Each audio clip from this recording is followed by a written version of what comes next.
Steve Robbins here. Welcome to the Get It Done Guys quick and dirty tips to work less and do more. Did you see Titanic?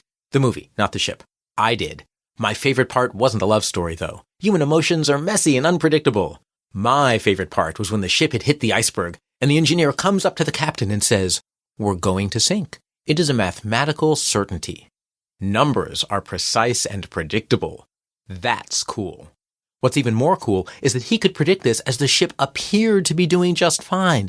Everyone was still dancing and eating dinner and having a jolly good time. Even the poor third-class passengers who were locked in steerage trying to catch mice for dinner were partying. And all the while, it was a mathematical certainty that they were going down. As my recent episode on the 330 rule shows, you can use simple math to understand the mathematical certainties of the world around you. Some of these are fun certainties, yay! Others you'd really rather not know about.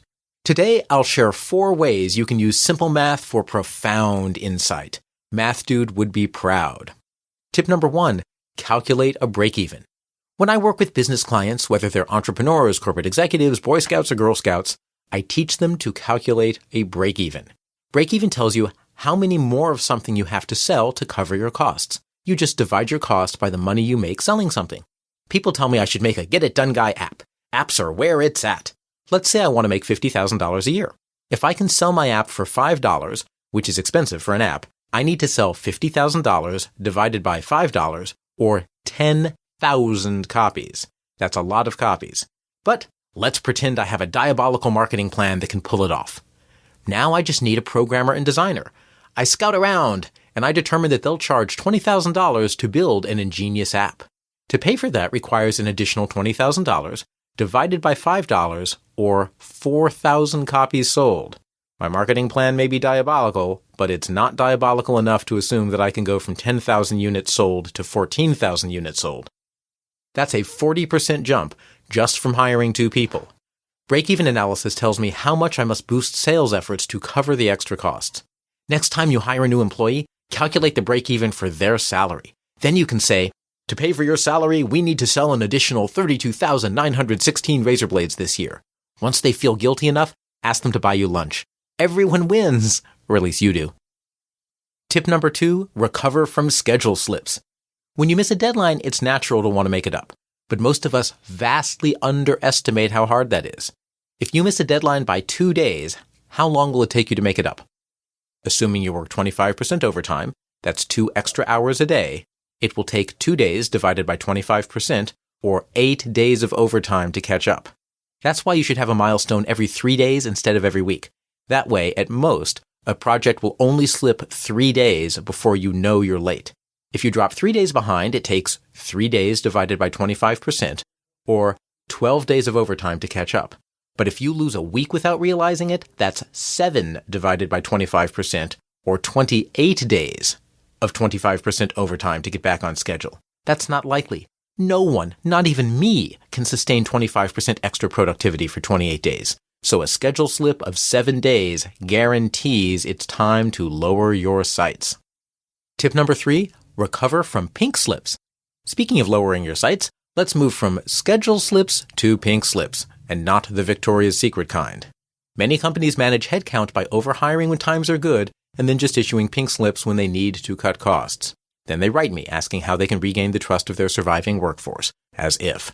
Then they compound their incompetence by keeping the same goals and expecting a reduced workforce to reach the same targets the full workforce couldn't reach. This is called magical thinking. How magical is it? Divide the number of laid-off people by the number of survivors. That's how much extra work everyone needs to do to hit those numbers.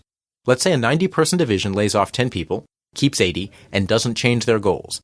That gives 10 divided by 80, or 12.5% more work for each of the 80 people. That's an extra hour a day, every day, forever.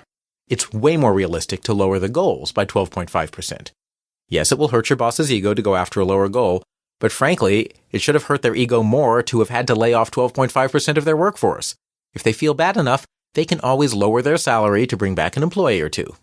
No? Yeah, I wasn't holding my breath either. Simple math will help you understand the adjustments you need to make when headcount changes. And tip number 4, monitor progress. Sometimes you just have a hugely repetitive task that just needs to get done. Take Bernice. She's planning to hand address 4,000 wedding announcements for her upcoming nuptials. She's only planning on inviting 100 people to the wedding, but she wants everyone in her address book to share her joy, just not her ceremony.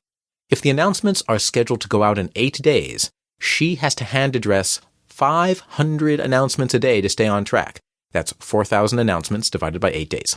She's done her math, so she knows she needs to hit 500 announcements a day.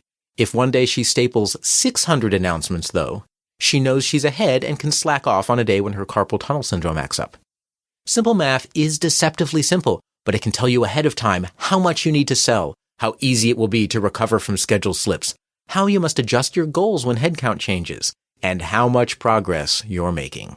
If you have questions about this episode or you have questions you'd like for a future episode, just email the questions to getitdone@quickanddirtytips.com or follow me on Facebook and Twitter. I help technologists master entrepreneurship and general management by helping them learn how to navigate the people issues involved in leadership. If you want to know more, visit steverrobbins.com. That's STEVERROBBINS.com. Work less, do more, and have a great life.